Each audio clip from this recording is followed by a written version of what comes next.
That urge to express, I think, is so powerful. And if you think about our lives, our modern lives, really weddings, funerals, those are the times people get together and they're in a mood to sort of tell stories. If you're at a funeral, it's too late to tell that person how much you love them, how much they meant to you.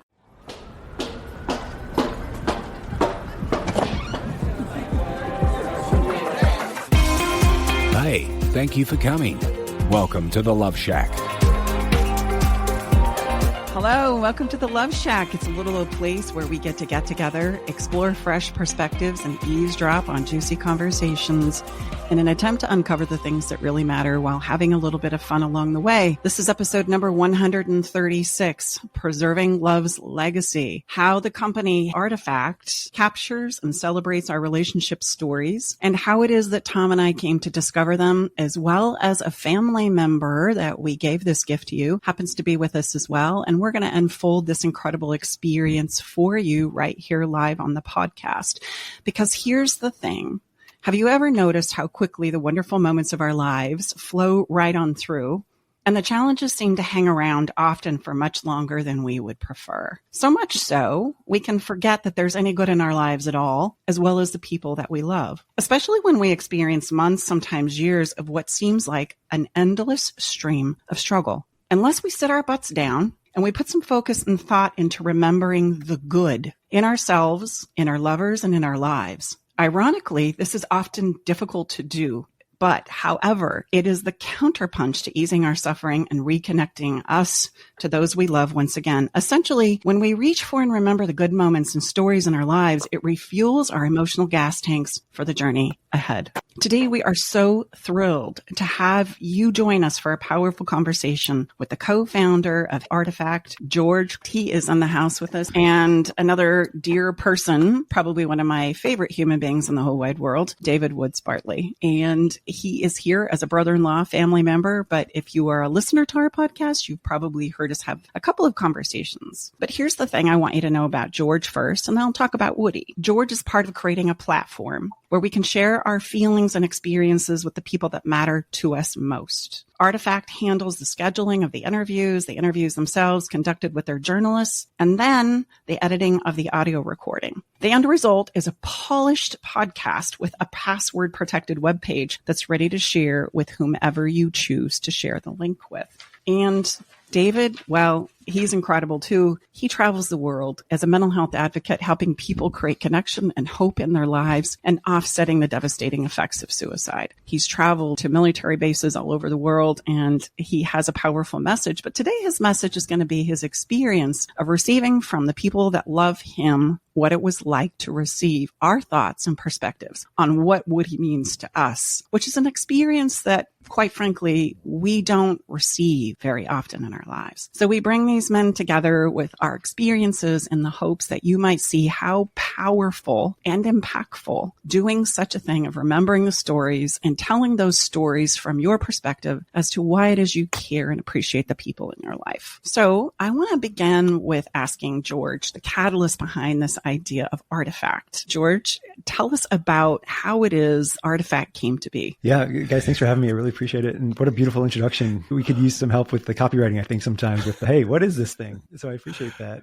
It started, my background is as a journalist. I was mostly an editor, and I worked in magazines, books. I launched my own very small soccer magazine. And as part of that, I had to teach myself how to make a podcast, because you can't have a media outlet without a podcast these days. And meanwhile, I have a very close friend who lives out in San Francisco. He's a tech guy, and he was visiting. His in-laws live near where I live in St. Petersburg, Florida. And we were having a beer one night about 6 years ago, and he was very upset. His grandfather had just passed away. His grandpa had this amazing life. His name was Gene, and he was a labor organizer in Buffalo mid-century. He had been called in front of the House Un-American Activities Committee to testify during the Red Scare, just like really interesting past. And Ross had never really asked him about it for a variety of reasons. Oh, I don't know what to ask. There's always next time. I'll get him next time. Everyone's busy. Hey, I'll get this on my phone. What am I going to do with it? The old version of that is I'm going to have a tape in a shoebox, and it's just going to sit there. And he was burning mad that he had never done this. And he was telling me, hey, I'm going to work with a software engineer I know to write some code that can interview people and store it. And I didn't mean to laugh at him, but I had to laugh. And I said, look, hire a journalist, get a journalist to do this. That's what we do. And we're going to do a much better job than a machine. That may not be true anymore, but I still think it is, because really a lot of it's not just the initial question, right? It's the poking and prodding and like the zeroing in on what was interesting about what you just said and asking you to go deeper there, right? And so we said, hey, you know what? Let's figure this out. Ross's aunt Cindy was about to turn 59 years old. I'd never met Cindy, but I called up her 3 closest friends. She'd known these women since she was 2 years old. Another, they were undergrads at Rutgers together. The third, they were young mothers in New Jersey when they met. And I just interviewed these women about their relationship with Cindy. Cindy had no idea we were doing this. I edited those conversations into about a 30-minute podcast, right? For lack of a better term. And we gave it to her, and Ross's cousin sat her down at the kitchen table the night of her birthday and hit play on this phone and just took a video of her actually listening to this. And what we saw was a woman on the verge of tears and laughter for about half an hour. Woody, this is sort of the experience. I don't know if you were crying and laughing, but this is sort of, that was the first time we did one of these, that you got to experience. And we just thought, oh, interesting, strong reaction. I think, to cut the story short, I know I've been talking for a while, the insight that we had was that the interview format is very powerful, whether it's Oprah or Terry Gross or Howard Stern or Jerry Springer. People love the interview. Most people are not natural storytellers, but nobody's interviewing your mom, your grandpa, your cousin, the people we really want to hear from, and the people that it's really important that we capture and then be able to pass down their stories in their own words. You think about it, we're all related to people who were alive 1,000 years ago, which is an amazing thought. We didn't have a way to find out what life was like in the hovel or the cave, but now we do. And we can pass that on to our own ancestors, which sounds pretty highfalutin, but it's actually what we're trying to make possible for people. Let me stop there. And hopefully that explains how we got to where we are. Oh, yeah. Well, I'll just say, I remember the moment. It was actually Tom who found this. We were all collectively wondering what to do for Woody's 60th birthday party. And the family was clamoring like, gosh, what do we get a guy that kind of has everything? And how could we make this special? And then and because of the work that we do, I'll probably not get through this episode without getting a bit emotional myself, because we're talking about somebody in my life that I really love and care about. It was like, from the gift giving perspective, what is something that you can give to somebody that communicates how much you love them? Like how much they have impacted your life and the many, many ways and reasons as to why it is they've become a fundamental part of who you are, right? And that's a tall order. And I know that from the work that I do and just even from my own personal experience, we long to not only receive those things, but we long to know how to express them. And so I'll never forget the moment where, babe, you come busting out of your office door and saying, oh my gosh, I've got it. I found this thing on the internet. It's Artifact and we can record our stories. And he just went on and described the process and everything he knew about it. And at first I'm like, huh? What? Oh, okay. I like where you're going here. I understand the acknowledgement and the appreciation factor. And gosh, that's what Woody's about. He's an acknowledgement expert. So yeah, I think you're onto something. That urge to express, I think, is so powerful. And if you think about our lives, our modern lives, really weddings, funerals, those are the times people get together and they're in a mood to sort of tell stories. If you're at a funeral, it's too late to tell that person how much you love them, how much they meant to you. I think that one of the metaphors we used to describe this early on was like, it's a little bit like hearing your own eulogy, hopefully not morbid. No, not at all. But I feel that urge. Sometimes I want to text a friend and just say, hey, I'm thinking about you. And I think it taps into something similar. Stay with us. We'll be right back. Navigating the silent, complex moments of separation or your partner's need for space can feel like walking through a maze without a map. If this sounds familiar, know that you are not alone. This journey, filled with uncertainties and introspection, requires a gentle, understanding guide. Hey, I'm Brooke from Love Shack Live. We see you, and more importantly, we get it. That's why we created the Separation Support Bundle.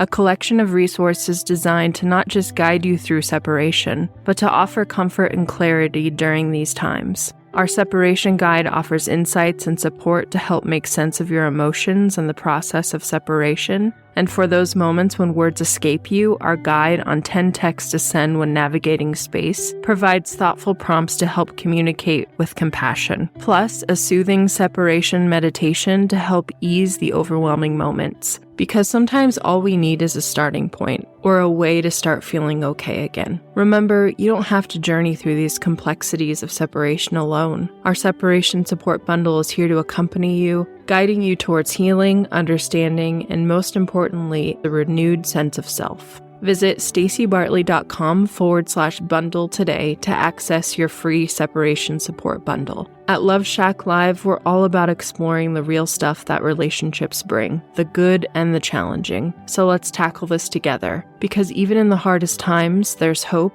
growth, and yes, even love to be found. Absolutely. We have a birthday ritual that we do throughout our family, even from the little to the old, where on their birthday, we'll have a gathering and then we all go around the table and acknowledge them for what we see as far as their growth or the way that they've touched our life or what's impactful. And it's amazing. Even like the 2 and 3-year-olds, as they've grown, have participated in this and they get that opportunity to express, right, about their brothers, their sisters, their mom, their dads, their grandparents. And we found that to be an incredibly profound ritual that we do. I would just add, we've got our youngest grandson.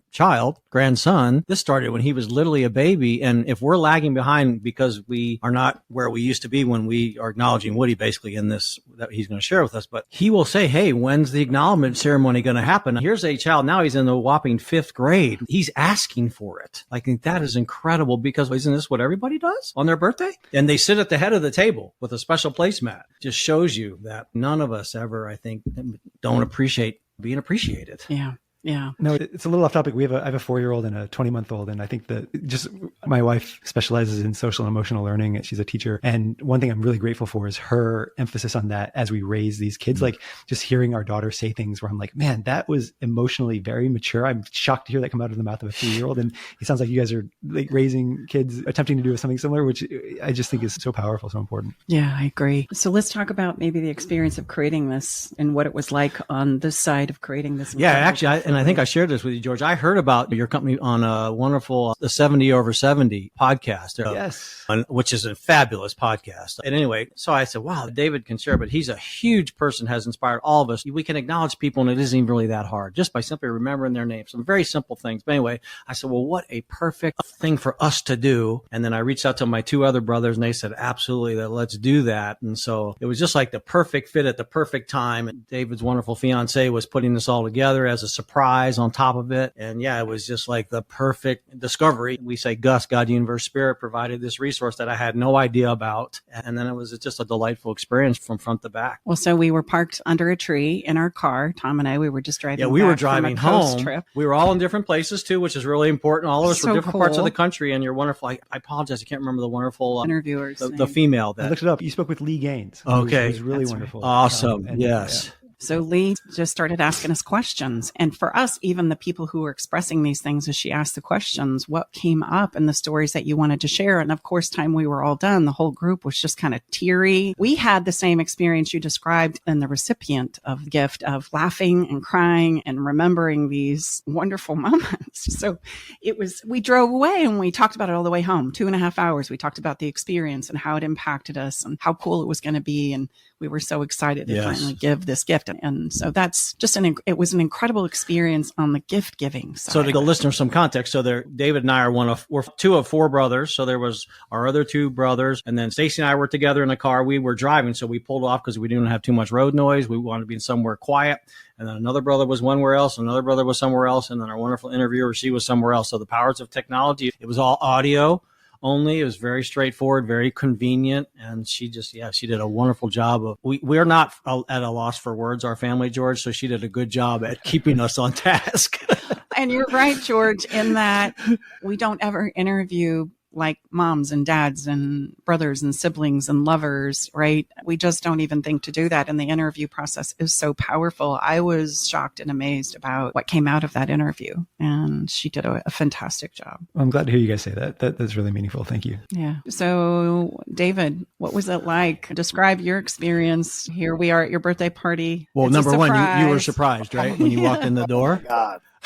I mean, George, it was ridiculous. I was so surprised. And this is the second surprise that my beloved has given to me. So I just totally, yeah. And I love my birthday. I have always loved my birthday.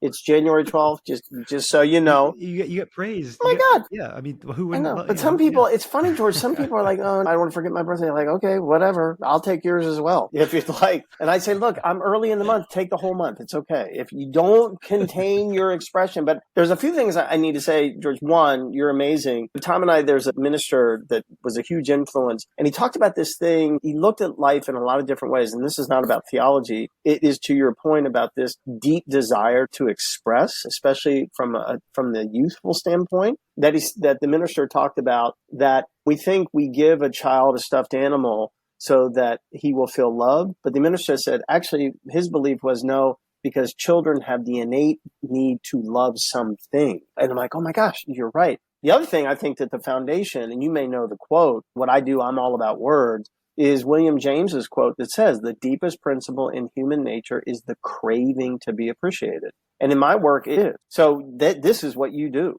And for me, it's not, you think, okay, you got to tell people a good job. No, that's not it. It's not appreciated for what you do. It's appreciated for who you are. So that was my experience. And I think I'm a suicide attempt survivor. I have battled this monster of depression for most all of my life. We lost our father when I was 7. I was raped by a Boy Scout leader when I was 11. And I only say those things is so at the developmental period, I didn't have somebody like your beloved wife to help me unravel some of this. And the reason I bring this up is to talk about how I still struggle with feeling insignificant, terribly.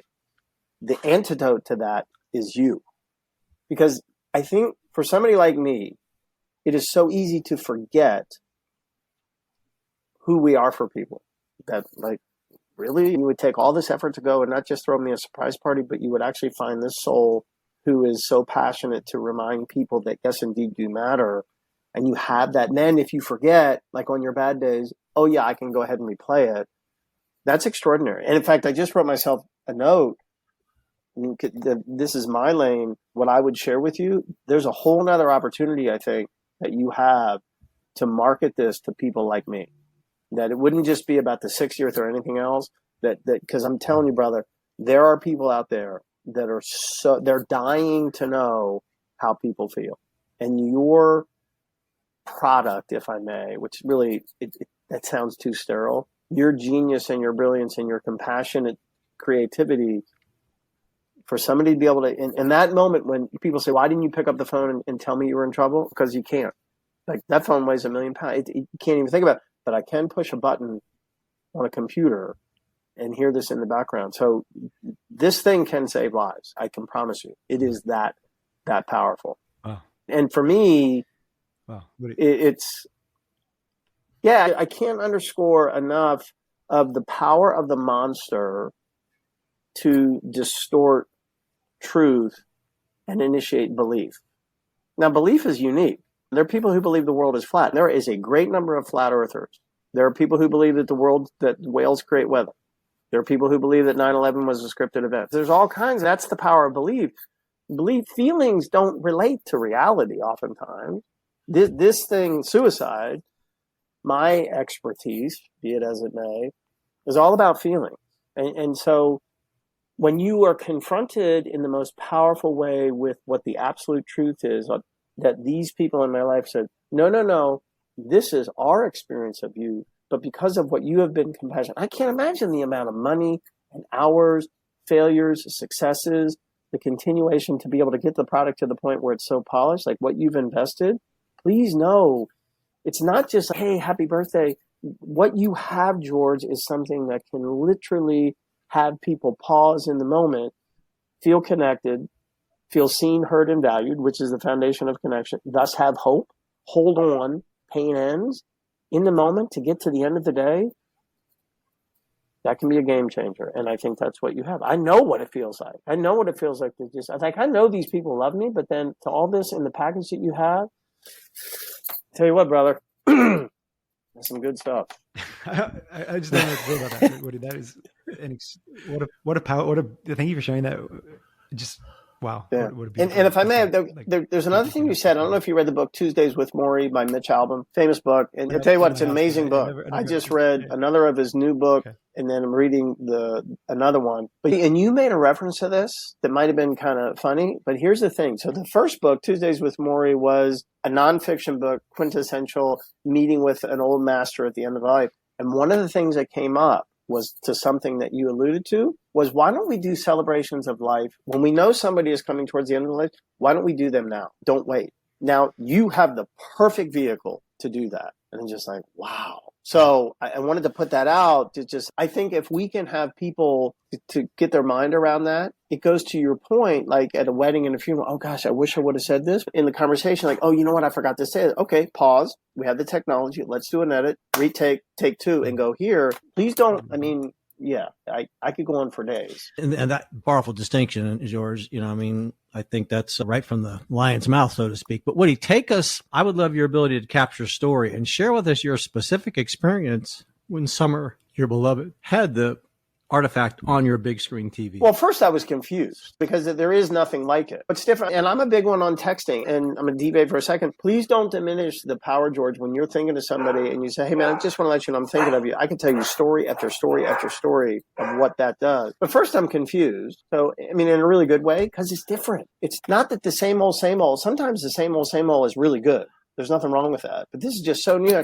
So it took me a little while, quite frankly, to kind of think, okay. And then, again, it's for me in my life, it is so easy to this day to forget who I am or who I may possibly be in another person's life. And then to hear the pillars of my life, then recall specific stories like, oh yeah, I forgot the story that you tell about me. And then it just to have that be reminded in such a powerful way, it's so engrossing that it really takes your mind a little. I remember kind of being in there trying to process, like just trying to catch up to it. It's just so unique. It's so different. It took me a while to catch up to what was going on. Not that I couldn't hear it, but it was just so over the top great. For our listeners, so we had it on that because the wonderful part of your platform, George, is it's audio, but then you ask like family members to supply photographs and things. And so for the listener out there, or for you watching on YouTube, so the pictures that we supplied Artifact, which was part of this wonderful final finished product, if you will, is audio and visual. So on David and Summers, Woody's big TV, we had the audio as well as the pictures continuously scrolling. And then all of us at the party with David were experiencing this, just like you described, George.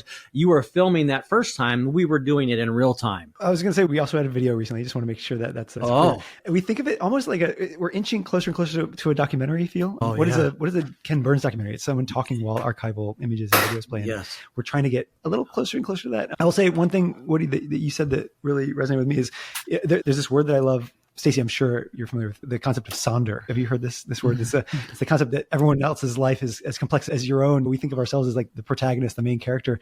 But hearing about yourself, Woody, as a character, a supporting character, maybe in someone else's life, is maybe a profound experience and something that is like actually really helpful to help ground us maybe and understand like, oh yeah, that's my role in this family, in this person's life. No, I totally agree. Because I think I'm just going to, as I say, stay in my lane. This thing that I probably will battle for the rest of my life, which is not always the case with people. People are going to have episodes. I'm not talking about like, oh, I'm having a bad day, but there can be stretches in which really my whole work is the impact of trauma, which by its definition is it's an extremely upsetting situation. It can be anything. The whole thing can just change the way not only you see yourself, but the way that you see the world. When you're given the opportunity to be reminded, to your point, of who you are, to sit there and watch that, I'm like, now, that was a good day.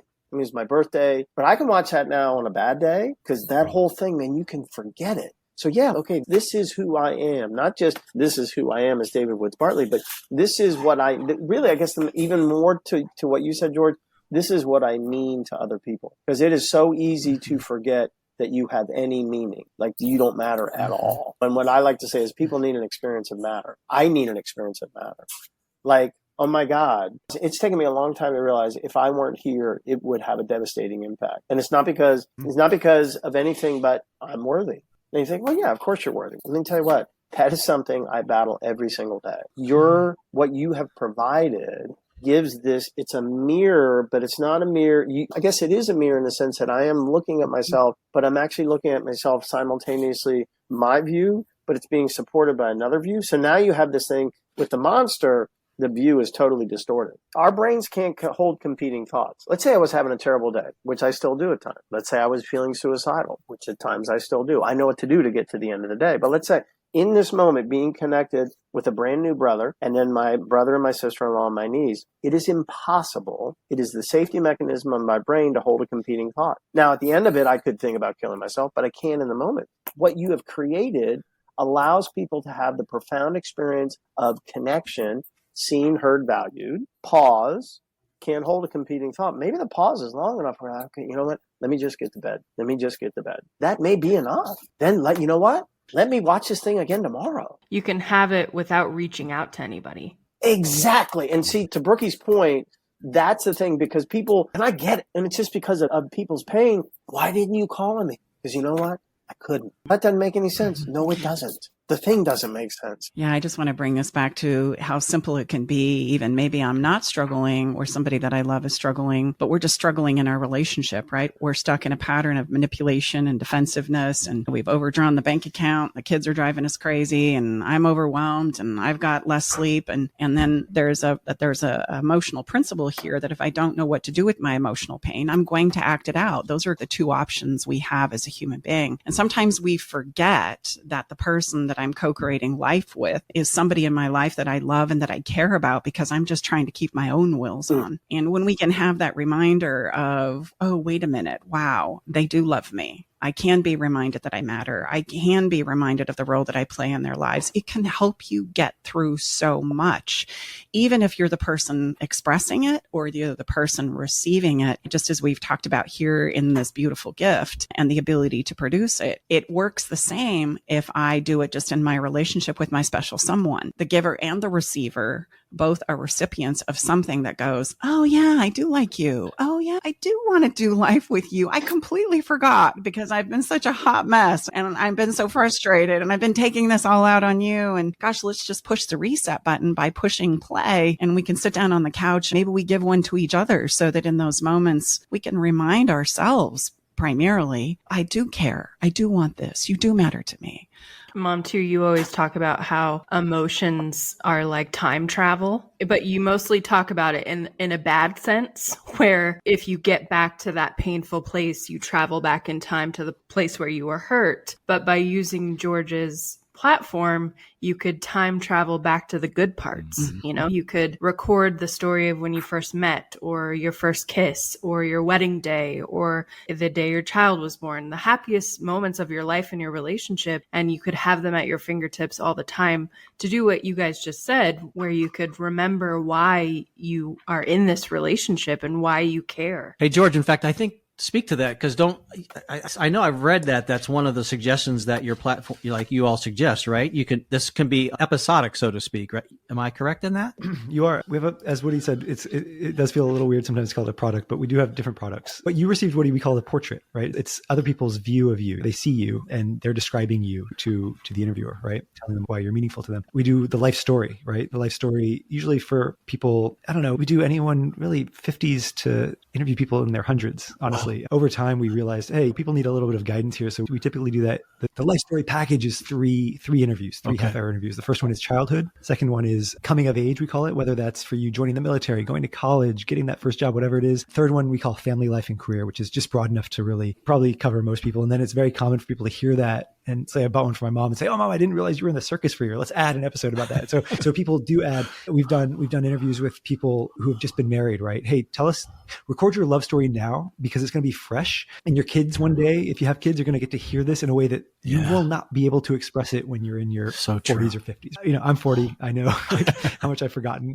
Now is the time for me to record about my 20s and my 30s, because I remember it. I have some perspective now. And I'll say we also have young kids, and we have a product for parents with young kids instead of the baby book, or in addition addition to the baby book. Honestly, ours has sat on the table, the shelf for months and months without being touched, but we can talk about our kids all day. And so it's a chance for us to, my wife and I, to sit down and sort of reflect and capture our thoughts and feelings about them in the moment, so that when they are, I didn't start thinking about this until I had kids. I didn't think to ask my parents, like, hey, what was I like? And no, by now they don't remember. The memories are very vague, but one day we'll be able to send this to our kids and say, hey, if you want to know what we were thinking about and feeling when we were raising you, because you sort of realize when you have kids, you don't have all the answers. You realize, wait, my parents were just like flying by the seat of their pants, like I am. That's crazy.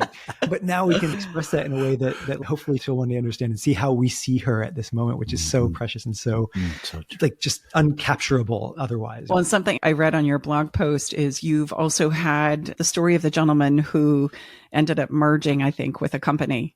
And all of the people that he had worked with and the investors had basically shared their stories and experiences about how they admired him as a leader and what they've done to get him through this very difficult thing. And if I recall, he mentions that it literally changed the way he saw the last 4 years. He was thinking of it as more of a failed kind of an attempt, and merging was better than an IPO or a straight up sell.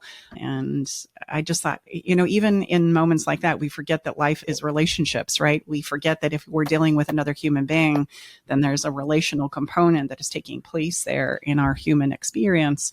And so literally this could be used for a myriad of different reasons and put in different contexts. Yeah, no, totally. And I will say life is complex, right? Life is textured, and the tools we have for expressing those things right now that most people use are really for like mass consumption. They don't prioritize nuance. They don't prioritize like difficult stories. And so I'll give you another example. We also help high school athletics coaches talk about their seasons. And I was recently interviewing the coaches of a swim program in Long Beach, California. They had won 49 straight city titles. Gracious. Wow. Really big year for them. And we did a season preview, we did a mid-season check-in, and then we did a season in review. And spoiler alert, they did not win the 50th.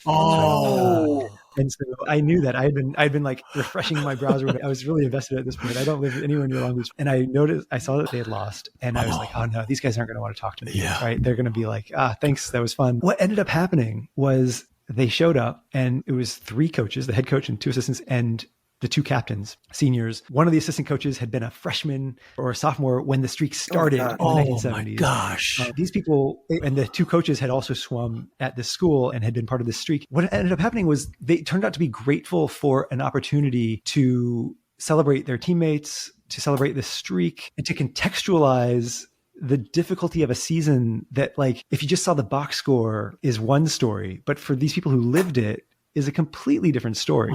And it's not a failure. It's an experience. And we all know this, like, what is high school athletics all about? Really? It's about relationships. It's about learning experiences. And that just became so clear to me in talking to them. It's a way to express the difficulties of life, not just the good things, in a way that really makes sense.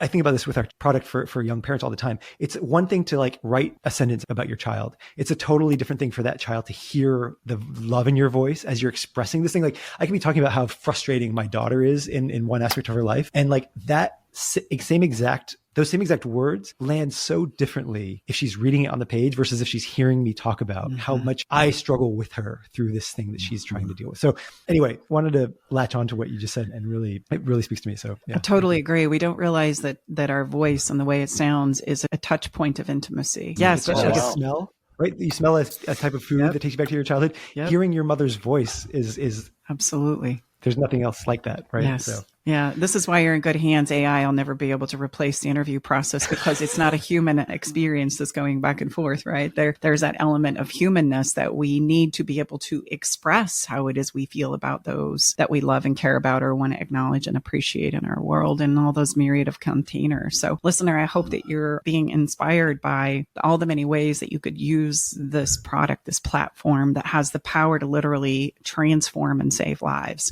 It has the power to transport you in that time travel experience that emotion can take us in. And it absolutely can change your life in a moment and remind us of some very fundamental, important key principles about what it is to be human and some of the upsides of it, not just the challenges of it. And I would just add, I'll just speak personally, and George, you referenced something. We think about these things, but then we don't act on them. And so my point here is reach out to Artifact, reach out to George's company and body of work, because it's very convenient. Their process just removes the friction and the things that we don't act on. It's literally as easy as just getting on the phone. That's all that's required. And then you're asked. Go ahead, George. As the buyer, you just give us the email address of the person you want to talk to. Yeah, I mean, and then we schedule it. We do it anyway. We try to make that clear to people, Tom. But like the inertia of life is tough to surmount sometimes.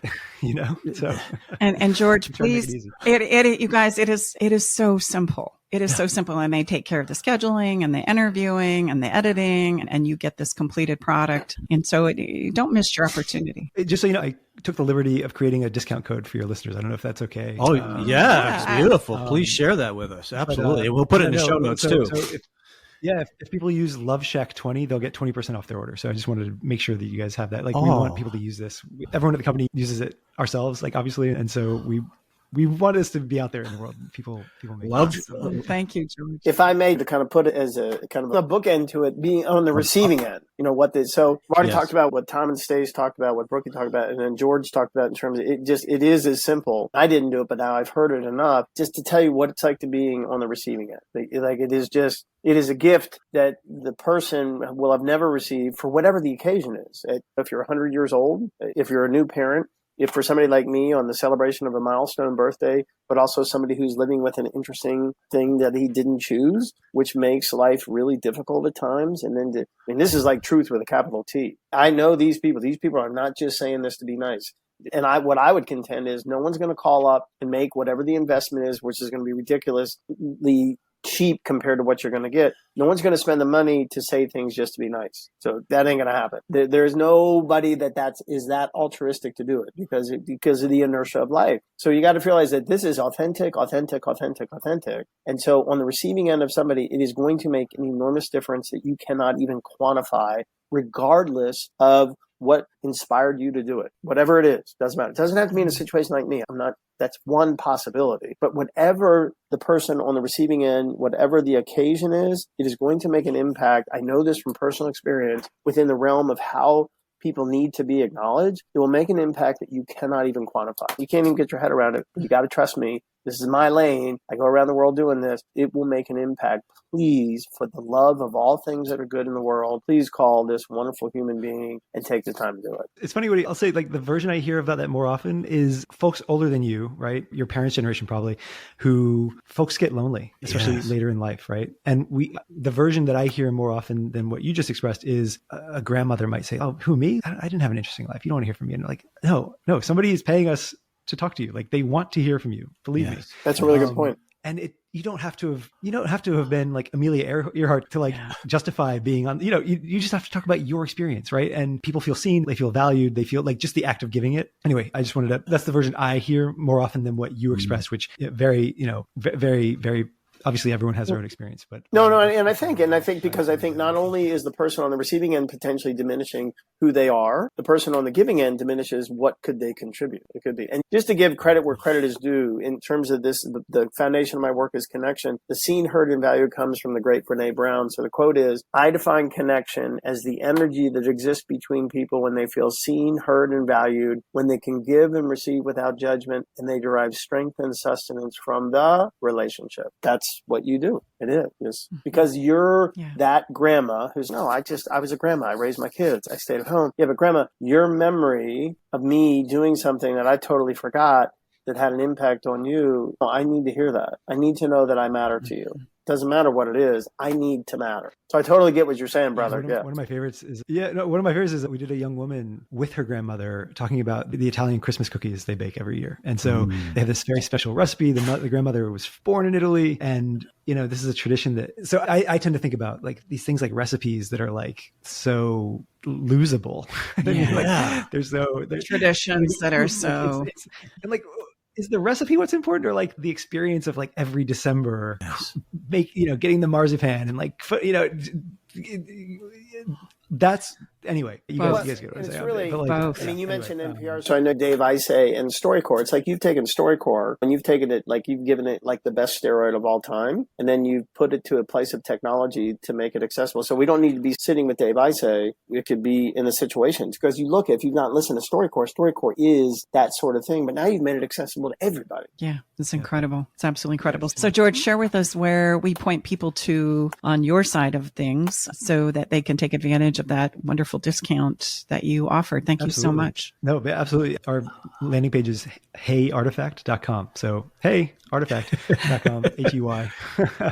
And the code for your listeners is LoveShack20. So LoveShack20. And yeah, we just really get a thrill out of serving families like yours. We meet people, they're strangers, and then they end up spilling their guts to one of our interviewers. And it's very common for people to come in and say, I just had the most amazing conversation with this person in Rhode Island or, Wyoming or wherever. And it's just like everyone's life, man, that's what drives us. So our wonderful stories, right? Oh my gosh, our wonderful stories. And Woody, how about you share with us where people can find you and connect more with you and the work that you do as well? Probably easiest is if you just Google me, David Woods Bartley. So there's contact information. I'm here I love to tell my story. As I say, I take people on my journey from mental illness to mental wellness with the platform. The connection creates hope. Hope is a weapon, and hope saves lives. So I love to do a lot with the military, which is great. Our eldest brother served for 42 years. I call him a Mustang because he enlisted and went to a 2-star general. I also work with schools because our children are suffering terribly, and also in the business world, just to try to give a different perspective on this thing called suicide. I don't use PowerPoints. I don't use data. I tell stories. So if you Google David Woods Bartley and you have an interest, I would love to come, and I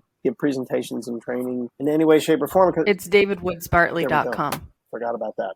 So anyway, I think we could do this a lot more often than just every once in a while. I With do this too. group of, this is wonderful. So I'm going to wrap this conversation up with a quote from George. I had shared with him that I was going to quote him on the front side. He has no idea what I'm going to say, but I think this is a wonderful summary to our conversation today. What we've come to realize is that each of us harbors a deep interest in and an affection for the people in our lives, but that our lives contain precious few moments in which it feels natural to let those people know how they make us feel. That's what we do. And that is just incredible. And we can do it in the small moments and the big moments. Yeah. good copy, brother. Great job, George. You knocked it out of the park. Wow. And hey, everything we've talked about is going to be in the show notes for this podcast. As we say goodbye, I would say to you, if you need help and support, if you're struggling right now in your relationships, your mental health, you're struggling, don't wait. We are here. We want to help you. We want to cheer you on. We want to support you.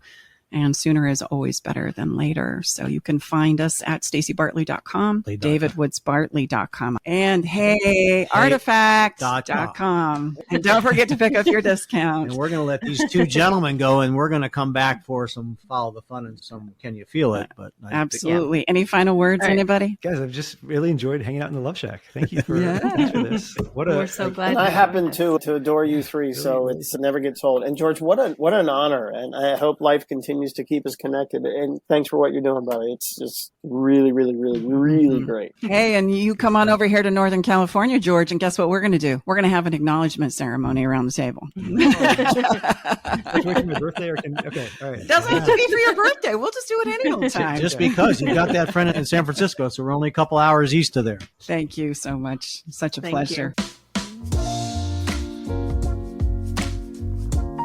Well, it's time for a little bit of Follow the Fun. Today I'm going to call it Hot Flash. And then I'm going to call it Hot Flash because here's what I'm going to invite you to do. When your lover is finished showering and you hear the water stop, emerge with a warm towel, fresh from the dryer, and wrap it around them as you then give them a very big, impassioned kiss right on the lips. And then you just walk out of the room. I can say that you've never done that to me. I know. I was hoping you would do it for me. Who goes first? We say give first, give fast. Yeah. All right, I will. Oh. And then maybe we're going to report back, you know? Yeah. We need to hold ourselves accountable. I will do this, and we'll report back in a very near episode. Ooh la la. Stacy can, just like we did with George and Woody, we can share the experience of the giver and the receiver. Yeah, I love that idea. Well, here's the thing. I also want you to see, dear listener, how easy it is to create a little bit of novelty and fun in your life. Like, how many seconds would that take? Less than a minute? You know, the thought, pulling it out of the dryer, you only got to spin it for 30 seconds. I'm thinking of a friend who often shared that his special someone, his wife, would do that. And I think, no way. And he said, oh, it's wonderful. A warm towel. Mm-hmm. And don't forget the kiss. Oh, yes. And don't forget the kiss. Okay. And then you don't have to say anything or do anything else. Just walk out of the room and you're going to leave them in a place of like, wow, what just happened? I think and you'll be okay with a warm towel, even though it's very warm outside here in Northern California right now? Me? Yes. Yeah. You love warm. Oh, come on. Okay. Come on. All right. No. Hey, our song for today for a Can You Feel It moment is unbelievable. The video, I would impassionedly request you to watch it. It is very powerful.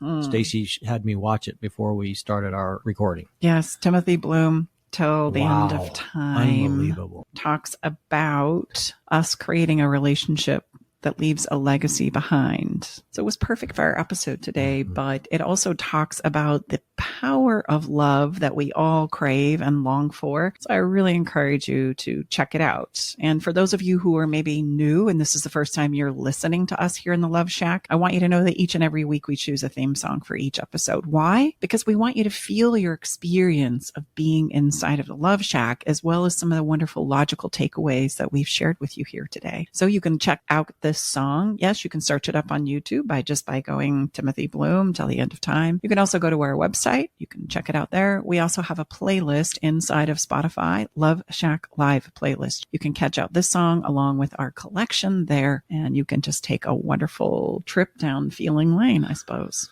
Yeah, I say sometimes challenge yourself to listen to the song first and then hopefully enjoy and appreciate the actual episode. That might be, especially for this one, could be a different experience. This was a really fun episode. This is one we've been waiting to record for a while. Yeah, it's great. So thanks so much for being here with us inside of the Love Shack today. And if by chance you're in a place you need some help and support, please don't wait. Most couples simply wait too long for their emotional needs and desires to get met, to make progress in their relationship. Don't let that be you. It's always better to get help sooner rather than later. And also, if you've liked this conversation inside the Love Shack, we invite you to like, comment, and subscribe for more transformative relationship advice. We look forward to seeing you next time right here inside of the Love Shack. Bye-bye for now.